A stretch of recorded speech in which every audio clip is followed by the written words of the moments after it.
Dahil nga sa utos nitong si Aurora, sinabi nito na kailangan gumawa ng paraan itong si Sam nang sa ganun tuluyang matiin itong si George sa kasalanan sa pagkamatay nitong si Beverly. Kung kaya naman nang marinig ni Sam na orange na kutsilyo ang ginamit sa pagsaksak kay Beverly, agad-agad ay ginawa na nga niya ng paraan. Sa bag mismo nga nitong si George ay inilagay niya ang kutsilyo. Nang makauwi na nga ng bahay itong si George ay magugulat siya kasi bigla na lamang malalaglag ang kanyang bag habang kausap niya ang kanyang nanay at itong si Ward. Nagmamadali siya, aalis na sana siya. Pilit siyang pinapaalis nga ng kanyang inang si Ruth, maging itong si Ward dahil alam na nila na siya nga ang pinagbibintangan tungkol kay Beverly. Ngunit nang hilain na nga niya ang kanyang bag ay bigla na lamang may mahulog na matulis na bagay.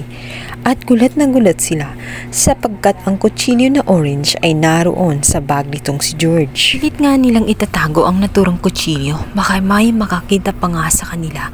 Ngunit wala na silang magagawa sapagkat darating na nga itong si Sam at itong si Mercy kung saan ididiin na nga ng tuluyan itong si George at sasabihin na talagang malinaw na si George ang pumatay dito kay Beverly.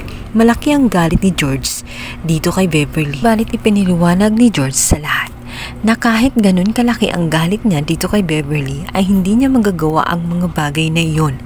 May nag-set up lamang sa kanya o sa ganun siya ang pagbintangan.